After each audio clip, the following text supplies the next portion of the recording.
Hidayət, özünə inanla çıxdın meydana. Sərbəst hərəkətin, rəqibinə baxıb sakit gülüşün, dəyanətli yerişin. Sənin fərqlərinin çoxunu rəqiblərin bilirdi. Biri sol əlini hey gizləyirdi. Ancaq bu ona kömək etmədi. Bir də ayılıb özünü yerdə gördü. Təəccüblə gözlərini döydü. Axırıncı rəqibin özünə çox güvənirdi. Hərəkətləri ilə qızıl medal mənim deyirdi. Son saniyə çox böyük risk elədin. İki fəndi birləşdirdin. Lovğalanan Fransıza öz yerini sən göstərdin. Fitnə fəsad yuvasına bomba qoydun. Ermənipərəst Makron yəqin hələ tüstülənir. Əsəbləşir, bunun necə baş verdiyin fikirləşir.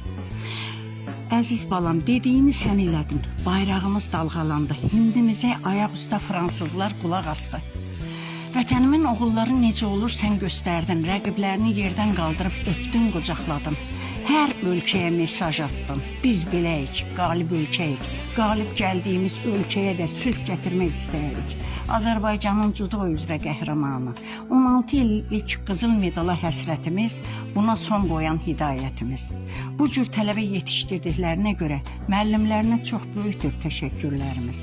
Ailənin sevincinə bütöv Azərbaycan qatıldı. Hamı ekran başında səni ayaq üstə qalqışladı. Qızıl medalların qoy çox olsun, dostlarımız sevinsin, bizi sevməyənlər bax belə xar olsun. Sən oldun Elnurun davamçısı, yaşa var ol, öz ölkənə hər zaman qalibiyyət carçısı ol.